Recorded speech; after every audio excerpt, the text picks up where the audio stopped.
Every so often people put out comments which seem to me to be wide of the mark and extraordinarily ill-advised. Stephen Farthing writes here, and this is one of them: Professor, I think he's addressing me. A concert hall is not a justification as a target. I don't believe I ever said it was, and I don't believe that I've ever celebrated any form of violence at all. I'm slightly shocked at this message. Anyway, I read it again. Professor, a concert hall is not a justification as a target. I agree that legitimate targets should be military bases or airfields or factories. But even then, factories? No. And today, only 11 hours or so, Russia threw missiles at a power station in Ukraine, narrowly missing a nuclear power station, and millions of people in Ukraine are now without power, and it's cold, and it's unacceptable. Although I can't be sure that Ukrainian forces had anything to do with it, it's not too likely at all. I think that Professor, to point out other factors, and until such time there's no certainty of which faction did it, I do suspect that it will enter the narrative of Putin at some point, not immediately though. I don't really know what Stephen Farthing is trying to say here. It's utterly confused, as if it was not originally written in English, which may well be the case. Stephen Farthing may be a troll of some sort.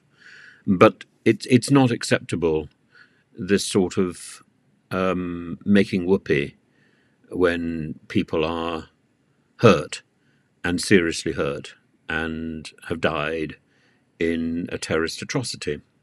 We call it out as a terrorist atrocity, and no mealy-mouthed nonsense. And I think there are very interesting things coming out.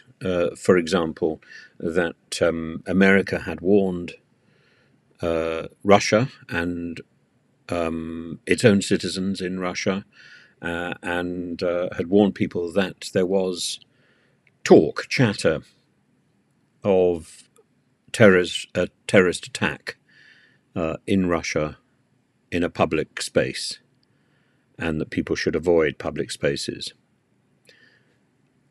And we've seen a number of large public gatherings in Russia in the last few days, partly to celebrate Putin's victory, and partly because I suppose the public feels carefree and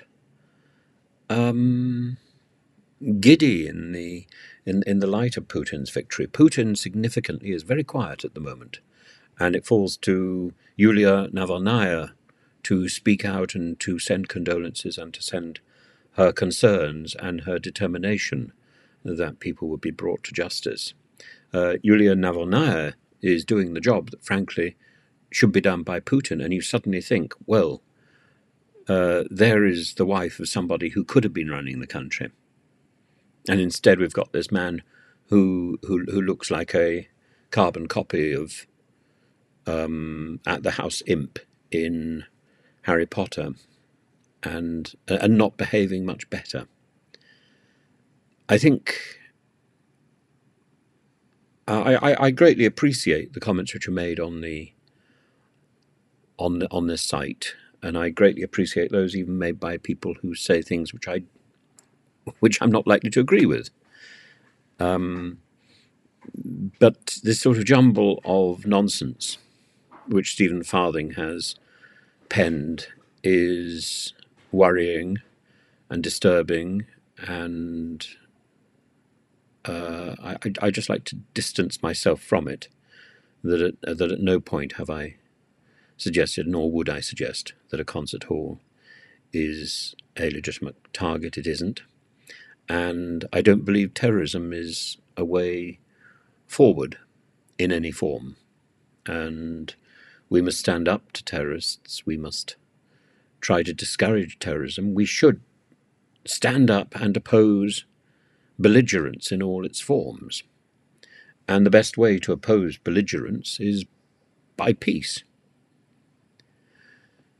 Um, and but at the same time, Putin's invasion of Ukraine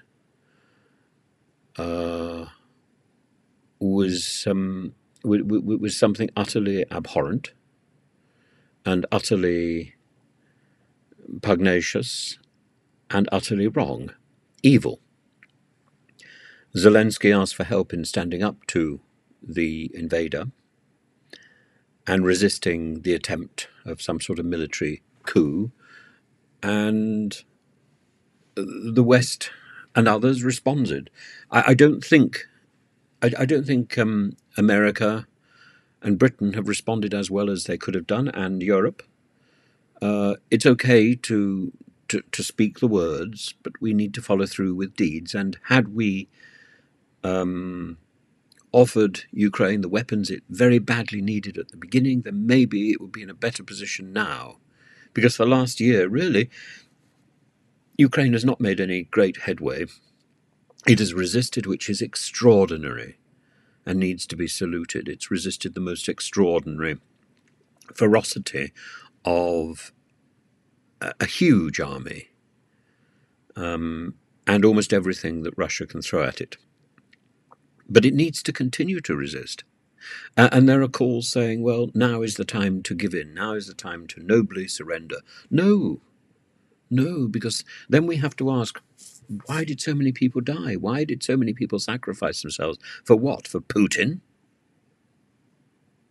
For Putin to laughingly walk into Kyiv and say, well, it took a bit of time, but we got it in the end. No. The villains cannot be allowed to win. We must stand up to villainy. We must stand up to this viciousness, and we must stand up to pugilists and terrorists wherever and whenever they appear. And if we can possibly do it with peace and with well-chosen words, then we should. And when well-chosen words fail, then we must turn to our friends to help. And our friends are our friends because we have used well-chosen words in the past. Words and common sense lie at the heart of any form of resistance. Not the bullet and not the bomb. And terrorism where civilians particularly are targeted, where children are targeted, is the most evil and the most obscene form of military activity. That's why we have to condemn the Crocus attack. That's why we have to condemn the attack on October the 7th. That's why we have to condemn the attack on 9/11 and the attack in Britain. That's why we have to condemn these attacks, because they are indiscriminate and because they target the innocent. They target children. They target the defenseless. And they are intended to spread terror and fear. Do they succeed? Yes, of course they do. Of course they do. And by the way, the Blitz is in exactly the same category. And so is Dresden.